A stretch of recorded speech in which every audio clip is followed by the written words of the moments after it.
Жаңы сааттын башында эң биринчи байлык болгон ден соолук тууралуу сүйлөшөлү деп турабыз.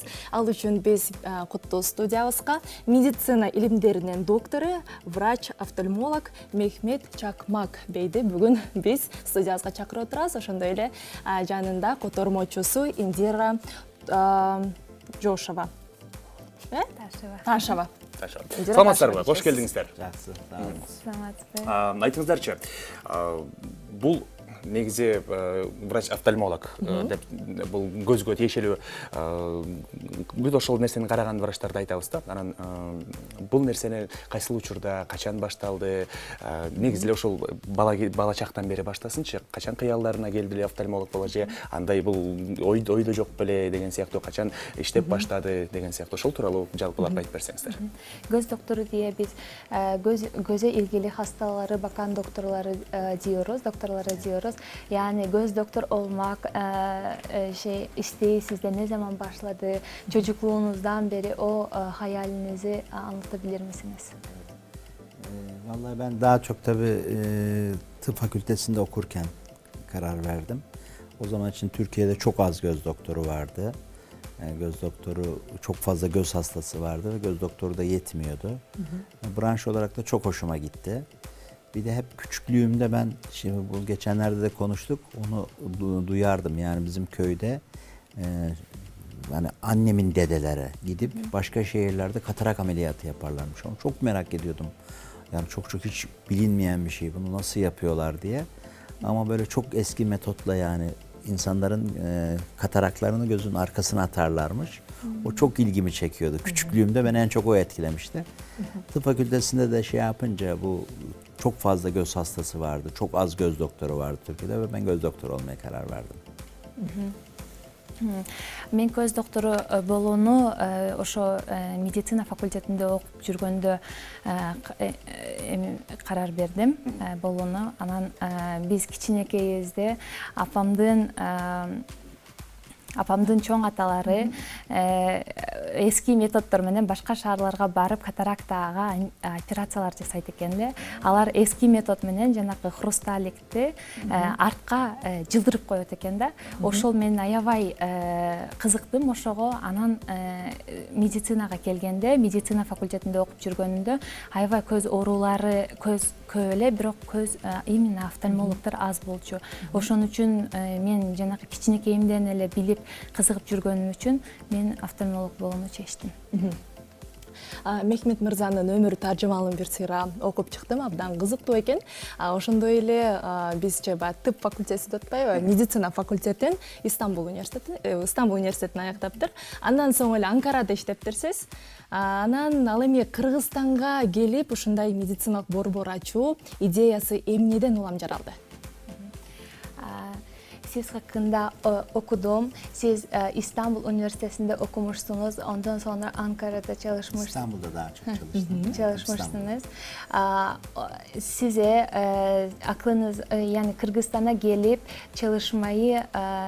çalışmak aklınıza nereden geldi?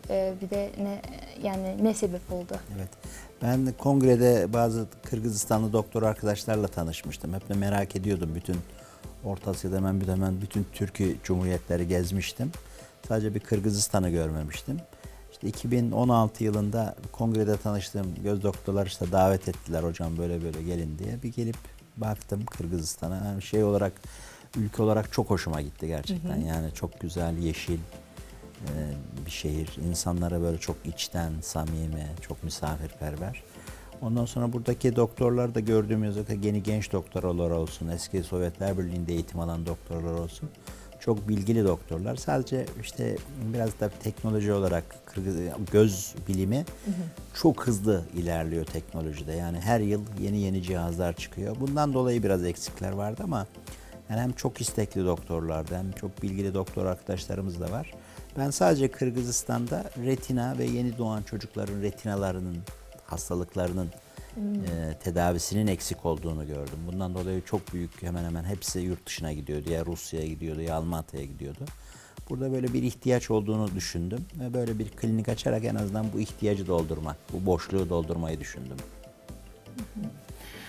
Мен конгресстерде барып кыргыз докторлорун аябай жакшы тааныйт элем, тааныш болуп калдым. Мен түрк мамлекеттеринин баарына барган болчумун, бирок бир эле Кыргызстанга келе элек болчумун дейт. Анан ошо конгрессте кыргыз докторлор чакырып калышты. Анан келип бул жакта жаш врачтар болобу же тажрыйбалуу врачтар болобу, баарын өзүнүн ишине берилген, өзүнүн ишин аябай жакшы кылган, аябай билимдүү врачтар экенине ишендим. Бирок бир эле Кыргызстанга жетишпеген нерсе бул технология болчу. Офтальмологияда жаңы технологиялар менен иштөө бул аябай маанилүү. Себеби технология аябай бат өнүгүп турат. Ошон үчүн бул Кыргызстанда бар жогу бар экен, бирок бир гана ошо сетчатка боюнча жана балдардын тубаса ретинопатиясы боюнча операция өтпөшүн көрүп, алар болсо башка өлкөлөргө чыгышат экен. Россия, Турцияларга барып, эгер сетчаткасында бир кандайдыр проблема болсо, ошон үчүн биз бул жака именно ошо сетчатка боюнча клиника ачып, сетчатка боюнча иштөөнү чечтик. Демек ошол ооруларды чет өлкөдө эмес, өзүбүздө кылганга мүмкүнчүлүк түзүлүптүр. Ошол оорулар тууралуу айтсаңыз, кайсыл оорулар көбүрөөк кездешет, анан кандай татаал операциялар болот бул жакта? Şimdi o retinanın ağrıları hakkında söyleseniz, hangi ağrılar bizde çok hastalıklar mı? Evet, hastalıklar, bir de yani o retina hakkında söyleyin. Şimdi Kırgızistan'ın bir şansı, beslenme alışkanlığından dolayı şeker hastası çok fazla yok burada, Allah'a çok şükür. Yani mesela ben Türkiye ile kıyaslıyorum. Irak'a gitmiştim, Irak'ta çalıştım bir dönem. Orayla kıyasladığım zaman şeker hastası burada az, Allah'a çok şükür. Yani organik bir beslenme var. Bundan dolayı şeker hastası ve tansiyon hastası az. O yönüyle yine de kıyasladığınız zaman retina hastası çok fazla yok burada. Yani travmatik çocuklarda tabii travmatik asloikalar oluyor. En çok da yeni doğan çocuklarda burada en çok rastladığımız yeni doğan, yani erken doğan, yani 7 aylık doğan çocuklar mecburen küveze alınıyorlar, oksijen alıyorlar. Onlarda retina, serçatka gelişmiyor. Çok acilen ilk 2 ayda müdahale etmek gerekiyor. İlk 2 ayda müdahale etmezseniz o çocuk gözünü kaybediyor. İşte Kırgızistan'da bu o korona dönemi oldu, pandemi dönemi oldu. Çocuklar yurt dışına çıkamadılar. Böyle bir şanssızlık oldu. Yani bizim burada en çok gördüğümüz, en fazla rastladığımız bu yeni doğan çocuklarının retinopatisi. Bunlara çok acilen müdahale etmek gerekiyor. Bunlar çok fazla. Travmatik asloikalar çok fazla. Bunlara rastlıyoruz. Ama Kırgızistan'ın gerek beslenme alışkanlığı, mesela burada organik bir beslenme var. Şeker hastası ve tansiyon hastası Allah'a çok şükür çok az. Buna bağlı retina hastaları, retinopati biraz daha az. Кыргыздардын табигый тамактануусуна байланыштуу бул жерде сахарный диабетке байланыштуу сетчатканын оорулары аз. Бирок бизде азыр травмадан улам отслойка болгон пациенттер жана жаңы тууганда тубаса ретинопатия менен ооруган балдардын оорусу көп Кыргызстанда. Азыр Кыргызстанда ошол жаңы айына жетпей төрөлгөн балдарды 2 айга чейин операция кылып, аны сөзсүз офтальмолог көрүш керек. Ошон үчүн бул пандемиядан улам башка жактарга чыга албады. Казакстан, Россия, Турция сыяктуу өлкөлөргө барышат эле негизи, чыга албады. Ошолорду биз колубуздан келишинче жардам берип караганга аракет кылдык. Ошондой эле Мехмет мырзанын алдыга койгон пландары, кыялдары тууралуу билгибиз келип турат да, ошол боюнча бөлүшө кетсе. Sizin geleceğe koyduğunuz planlarınız hakkında bilmek istiyorlarmış.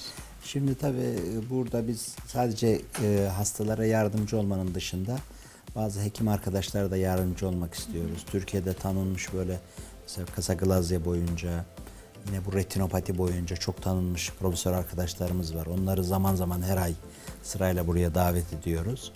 Buradaki doktor arkadaşlarımızı da davet ediyoruz. Geliyorlar, Kendisi zor vakalarında getirip hocayla konsültasyon yapıyorlar. Yani burada hasta tedavi, doktorluğun dışında buradaki doktor arkadaşlarımız da eğitim olarak bir yardımımız olursa bizim için çok iyi olur diye düşünüyoruz. Zaman zaman başka şehirlerden de davet ediyorlar bize. Hemen hemen Batken'in dışında bütün şehirlere gittik. Kırgızistan'ın Batken'in dışında bütün şehirleri gördük. Oradan hastanelerden davet ediyorlar. Oradaki gidip doktor arkadaşlarla hem tanışıyoruz hem ücretsiz olarak oradaki göz hastalarına bakıyoruz. Bizim ama buradaki en büyük gayelerimizden birisi yeni mezun olmuş genç arkadaşlara eğitim olarak da. Çünkü biz burada kalıcı değiliz tabii. Belirli bir süreden sonra gideceğiz ama buradaki arkadaşlarımıza inşallah bir yardımımız dokunur eğitim bağlamında. Böyle bir düşüncemiz var. Onun için de sürekli olarak kliniğimiz Azerbaycan'a, Kırgızistan'ın bütün genç hekimlerine açık. İstedikleri zaman gelip bizim kliniğimizdeki cihazları da öğrenebilirler. En çok o Türkiye'den gelen, mesela diyelim ki bir Kasakalazya boyunca dünya çapında bir hocamız geliyor, Birsen Hanım geliyor. Yine retina boyunca çok değerli hocalarımız geliyor. Bunlardan eğitim olarak bir şey alabilirler. En kalıcı şey bu olur diye düşünüyorum. En çok önem verdiğimiz şey bu Kırgızistan'da.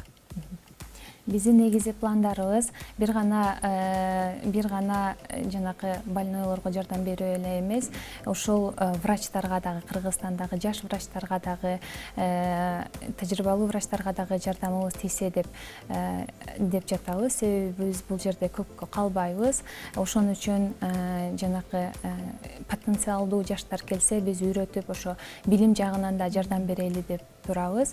Азыр бизге Турцияга ар айда, ар 2 айда сетчатка боюнча, Касаглазия боюнча биздин Турциядагы эң жакшы врачтардын бирлери болгон профессорлор келип турушат. Азыр жакында биз Бирсен Айым деген Касаглазия боюнча врачыбызды күтүп атабыз. Ошолор келгенде дагы келип, жаңы мединститутты бүткөн потенциалдуу жаштар болсо дагы келип бизде үйрөнсө болот. Биздин эшигибиз дайым ачык. Биз азыр бир эле Бишкекте эмес, башка региондорго дагы, азыр Баткенден башка бардык региондорго дагы барып иштеп жардамыбызды көргөзүп жатабыз. Акысыз дагы көрүп, биздин бул планыбыз ошо жардам берсек, жаштарга дагы билим тарабынан дагы жардам берсек, ошол деп ойлойм. Эң сонун. Анан мындай суроо бергим келип турат. Азыр баарыбыз технологиянын заманында телефон чукулап, смартфон, анан кечинде дагы жатарды светти өчүрүп алып, телефон чукулайбыз. Анан баарыбыз билебиз, телефонду көп караган, анан караңгы түндө жарык экранды карап турганда көзгө зыян. Кандай ушундай бир зыяндуу нерселер бар, андан кандай алдын алып көзүбүздү сакташыбыз керек? Şimdi gençler hep telefonla şey yapıyorlar. Yani diyor gecede karanlıkta telefonla uyuyorlar. Hep telefon oldu. Şimdi bu telefonların zararları ne? Bir de nasıl o şeyi yapalım? Yani şimdi yapılan araştırmada 2055 yılında dünyadaki insanların %60 faizinin miyopi olacağı hesaplanıyor. Onun dışında artık, çünkü bunun sebebi de insanlar hepsi ofis ortamında çalışıyor. Yani cep telefonu kullanmasa, bilgisayar kullanmasa bile hiç uzağa bakmadığı için sürekli yakın akomodasyonu yapılıyor ve bu miyopu çok tetikliyor. Mesela bize bazı çocuk hastalar geliyor. Annesi işte bu tahta uzağa göremiyor şikayetiyle geliyorlar. Ama muayene ediyoruz. Çocuğun gözü sapasağlam. Yani yani gözünde hiçbir bozukluğu yok. Gözü 0 numara. Ama sürekli olarak cep telefonuna baktığı için, cep telefonlarının çok o videolar kısmı çok önemli. Videolar çok bozuyor çocuğu. Yani çocuk WhatsApp'tan yazışma, konuşma, onlar önemli değil. Ama çok uzun süreli, mesela bir 45 dakika, 1 saat çocuk cep telefonundan video izlediği zaman 0.50-0.75 gibi bir miyop oluşuyor gözünde. Bu da yaklaşık olarak 6 saat, 7 saat sürüyor. Şimdi çocuk aşırı derecede cep telefonuna bakıyor, sonra tahtaya gittiği zaman uzağa göremiyor ve miyopum zannediyor. İşte belirli bir süreden sonra normale dönüyor ama tekrar cep telefonu koy, bu devam ediyor. Ayrıca miyop olanları da çok tetikliyor, numaralarını çok artırıyor. Yani biz ailelere şunu söylüyoruz, çocuğunuz mesela diyelim ki bir film izlemek istiyorsa televizyondan izlesin belirli mesafeden veya büyük ekran bilgisayar kullansın. Bunların çok telefon kadar zararı yok. Telefon ekranı küçük olduğu için çok aşırı bir akomodasyon gerekiyor ve bu çocukları miyop yapıyor. Miyop olanların da numaralarını artırıyor. Bunun en güzel tedavisi de çocuğun yani ofis ortamı dediğimiz gibi bu şeyi tetiklediği için sürekli olarak şöyle uzağa bakma. Çocuklarda, miyoplarda özellikle hep bizi soruyorlar işte jimnastik yapabilir mi? Herhangi bir tedavi, vitamin verecek misiniz? Bunun en güzel tedavisi cep telefonundan video izlememesi. Günde de bir yarım saat balkondan olur, şeyden olur, uzaklara bakarak gözünü dinlendirmesi. Bu tamamen miyobu rahatlatıyor. Ооба, азыр ошол проблема боюнча бизге аябай көп ата эне келип кайрылат. Балам досканы көрбөй атат деп, анан бул дейт баягы телефондон эң маанилүүсү видеодон көп нагрузка келет.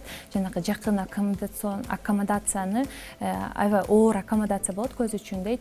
Бул миопия, бул жанагы телефонго карап 45 мүнөттөн көп караганда көзгө нагрузка келгени үчүн алыстым деп караганда көрө албай калат дейт. Анан ата энелер алып келишет, бул миопия болду окшойт депчи, жанагы алысты көрө албай калды окшойт деп алып келишет дейт. Бирок ал жанагы телефонду караган үчүн дейт. Анан бул миопиялардын уровень миопиясын көбөйтөт. Ал эми миопия эмес балдардын болсо аккомодациясын жанагы нагрузка көп, көзүнө нагрузка келген үчүн бул аябай көзгө зыян дейт. Бул эгер видео көрөм десе бала дейт, телевизордон көргөнү ыңгайлуу, себеби экран кичинекей болгон үчүн телефондуку көзгө көп нагрузка келиши мүмкүн келет. Анан ал кезде күндө бир жарым саат, 1 саат алысты карап гимнастика кылуусу зарыл. Көздөрдү эс алдырып туруш керек эле демек. Ал эми кандай көнүгүүлөрдү жазсак болот үй шартында, балким көрсөтүп берет. Şimdi miyoplar için, yani gözün sağlığı için evde nasıl jimnastikleri yapabiliriz? Belki onları gösterebilir misiniz? Yok, yani biraz önce söylediğim gibi cep telefonundan, küçük ekrandan video izlemek gözü çok yoruyor. Çocuklarda o ders çalışma isteğini de ortadan kaldırıyor, çok ciddi bir yorgunluk olduğu için. Mümkünse büyük ekran bilgisayar kullanmak lazım. Çocuklar bir şey izlerken de televizyona yönlendirmek lazım. Televizyondan izlemek lazım. Cep telefonundan çocukların video izlemesini engellemek lazım. Miyoplarda da biz şunu öneriyoruz. Çocuk gözlük kullanıyorsa gözünü dinlendirmek, numaranın artmaması için dışarı çıktığında annesiyle gezerken, babasıyla gezerken gözlüğü çıkarıp gözlüksüz geziyor, uzaklara bakıyor. O gözdeki miyopu durduruyor. En güzel jimnastik bu, biraz önce söylediğim gibi. Yani mesela ben de onu söylüyorum. Çocuklarınız balkona çıksın, uzak yerlere bakarak o gözünü dinlendirsin. Yakında oluşan akomodasyonu ortadan kaldırsın. Bu miyopu durduran bir çalışma. En güzel şey bu jimnastik. Uzağa gözlüksüz bakmak, cep telefonundan uzak durmak. Азыр дейт, эң жакшы гимнастика бул телефондон алыс туруу, жана эгер видеолорду көргүсү келсе, бул чоң экрандардан көрүүсү зарыл дейт. Кичинекей экрандан көрбөш керек. Ошо эгер жакшы гимнастика, эң жакшы гимнастика бул алысты кароо дейт, жакын аккомодациядан алыс болот. Анан мисалы ата-энелер менен чыгып, сейилдегени чыкканда көз эгер миоп болсо, жанакы баласы эми очкини чечип коюп, алысты карап, көзүн көп алыска багыттаганы туура экен. Эң жакшы гимнастика болуп саналат. Бул эми биздин соңку суроолорубуздун бири болду. Индира айым, сизди ушул эфирден, учурдан пайдаланып, бүгүн котормочулар күнү экен. Котормочулар күнү менен сизди чын жүрөктөн куттуктайбыз. Ишиңиз дагы да илгерилей берсин. Мехмет бей, сизге тешеккүр эдебиз. Мисафир olarak geldiğiniz için size tekrardan bekleriz buraya. Да. Чоң рахмат. Анда пайдалуу маалыматтарды алды. Кардактуу көрүүчүлөр, болгону күндө балдарыбызга 45 мүнөттөн көп эмес убакыт болгон телефонго көңүл буруучу нерсени ала алдык. Анан колдон келишинче көбүрөөк эшикке чыгып алыска тиктөөгө, мүмкүнчүлүк түзүүгө дагы аябай жакшы шарт, алысты көрүү үчүн ушундай гимнастикалар жасап туруш керек экен. Албетте Мехмет мырзанын бул жака келип биздин мамлекетибизде колдон келбеген операцияларды жасаган бул аябаганда кубанычтуу нерселердин бири. Туура айтасың. Ал эми биз ушундай маанайда алдыга карай эфирибизди улантмакчыбыз.